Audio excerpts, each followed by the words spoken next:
Halo semua, perkenalkan nama saya M. Nur Izza Akbar Al-Fajri, sekarang sedang menempuh S1 Sistem Informasi di Universitas Teknokrat Indonesia. Di video kali ini saya akan menjelaskan tentang cara kerja extraction, transform, loading atau disingkat dengan ETL pada data warehouse. ETL, extract, transform, load, adalah proses yang digunakan untuk mengumpulkan data dari berbagai sumber, mengubahnya menjadi format yang sesuai untuk penyimpanan, dan kemudian memuatkannya ke dalam data warehouse. Proses ini penting dalam konteks data warehouse karena memungkinkan perusahaan untuk 1. Mengintegrasikan data dari berbagai sumber. 2. Membersihkan dan memperbaiki data. 3. Menyediakan data yang akurat dan konsisten. Extraction. Ekstraksi adalah tahap pertama dalam proses ETL, extract, transform, load. Tahap ini bertanggung jawab untuk mengambil data dari berbagai sumber, baik itu sumber data internal maupun eksternal. Data yang diekstrak dapat berupa data terstruktur, semi-terstruktur, atau tidak terstruktur.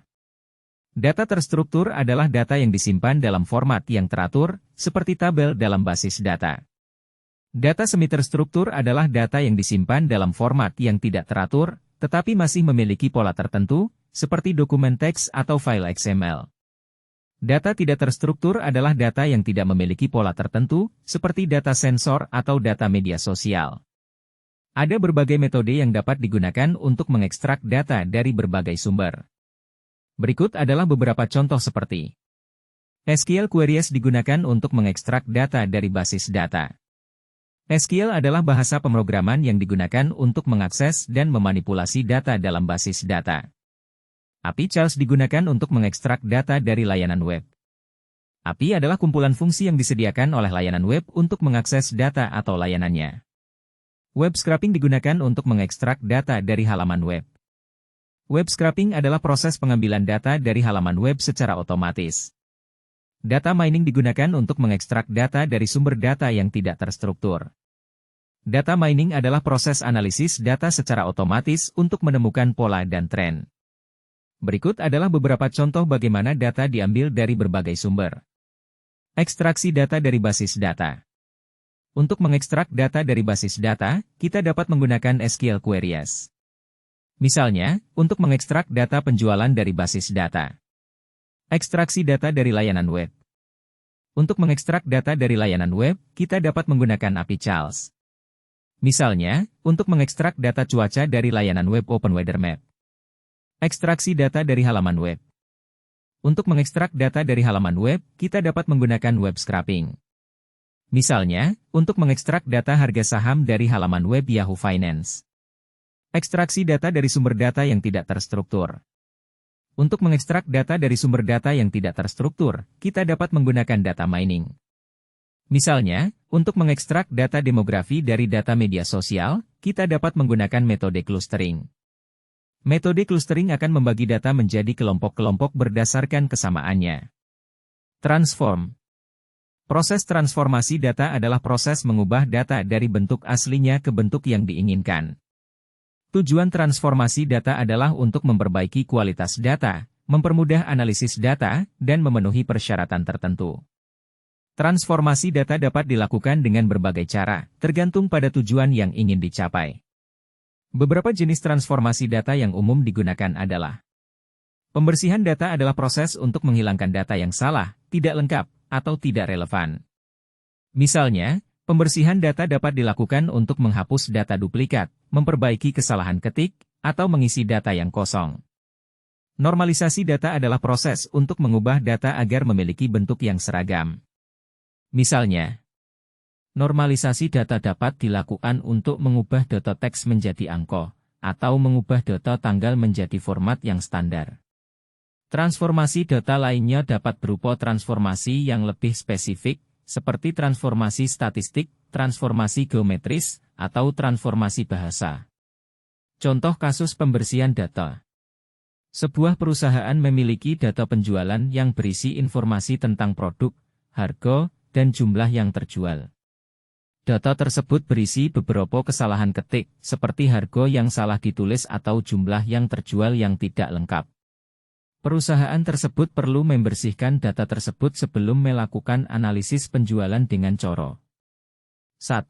Mengecek setiap baris data untuk menemukan kesalahan ketik. 2. Mengubah data yang salah ke data yang benar. 3. Mengisi data yang kosong dengan nilai yang wajar. Contoh kasus normalisasi data.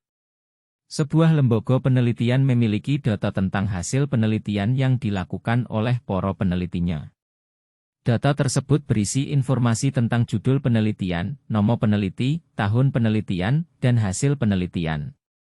Data tersebut perlu dinormalisasi agar dapat digunakan untuk analisis statistik dengan cara mengubah data teks menjadi angka, mengubah data tanggal menjadi format yang standar, mengubah data hasil penelitian menjadi skala yang sama. Contoh kasus transformasi data lainnya. Sebuah perusahaan e-commerce memiliki data tentang transaksi yang dilakukan oleh pelanggannya. Data tersebut berisi informasi tentang produk yang dibeli, harga produk, dan tanggal pembelian. Perusahaan tersebut ingin menggunakan data tersebut untuk melakukan analisis rekomendasi produk dengan cara menghitung frekuensi pembelian setiap produk, menghitung nilai transaksi setiap pelanggan, menghitung korelasi antara produk yang dibeli oleh pelanggan yang sama. Tahap loading adalah langkah terakhir dalam proses ETL. Tahap ini bertanggung jawab untuk menyimpan data yang sudah diolah ke dalam data warehouse. Langkah-langkah dalam tahap loading adalah sebagai berikut. 1. Mempersiapkan data. Data yang sudah diolah harus dipersiapkan untuk disimpan ke dalam data warehouse. 2. Melakukan pemuatan data. Data yang sudah dipersiapkan kemudian dimuat ke dalam data warehouse. Hal ini dapat dilakukan secara langsung atau melalui proses staging. 3. Memverifikasi data. Setelah data dimuat ke dalam data warehouse, data tersebut harus diverifikasi untuk memastikan bahwa data tersebut sudah benar dan lengkap. Gambaran bagaimana data yang sudah diolah disimpan dalam data warehouse biasanya terdiri dari beberapa tabel. Setiap tabel mewakili satu entitas, seperti pelanggan, produk, atau transaksi. Kolom dalam tabel mewakili atribut dari entitas tersebut. Data yang sudah diolah disimpan dalam tabel-tabel tersebut. Data tersebut kemudian dapat diakses dan dianalisis menggunakan berbagai alat dan teknik. Contoh tools atau platform yang digunakan untuk proses loading. Data Integration Tools dapat digunakan untuk memindahkan data dari berbagai sumber ke dalam data warehouse. ETL Tools dapat digunakan untuk mengekstraksi, mentransformasi, dan memuat data ke dalam data warehouse. Data Warehouse Management Systems (DIMS) dapat digunakan untuk mengelola data warehouse, termasuk menyimpan, memproses, dan mengakses data. Mari kita ambil contoh studi kasus, perusahaan. Perusahaan adalah sebuah perusahaan manufaktur yang memiliki berbagai sumber data, seperti data produksi, data penjualan, dan data keuangan. Data-data ini disimpan dalam berbagai sistem, seperti sistem ERP, sistem MES, dan sistem akuntansi. Perusahaan ingin menganalisis data-data ini untuk meningkatkan efisiensi produksi dan penjualan. Perusahaan menggunakan proses ETL untuk mengekstrak, mentransformasi, dan memuat data dari berbagai sumber ke dalam data warehouse. Hasil konkret dari penerapan ETL adalah perusahaan Z dapat mengintegrasikan data dari berbagai sumber ke dalam satu format yang konsisten. Perusahaan Z dapat meningkatkan kualitas data dengan menghilangkan data yang tidak akurat atau tidak lengkap. Perusahaan Z dapat meningkatkan efisiensi proses analisis data dengan menyediakan data yang lebih akurat dan lengkap. Dengan demikian, kesimpulan utama dari ETL pada data warehouse adalah menyediakan proses yang terstruktur untuk mengumpulkan, mentransformasi, dan memuat data dengan tujuan memberikan akses yang cepat, konsisten, dan relevan untuk analisis bisnis. Mungkin itu saja yang bisa saya sampaikan pada video kali ini. Jika saya ada salah kata atau kalimat mohon dimaafkan. Terima kasih.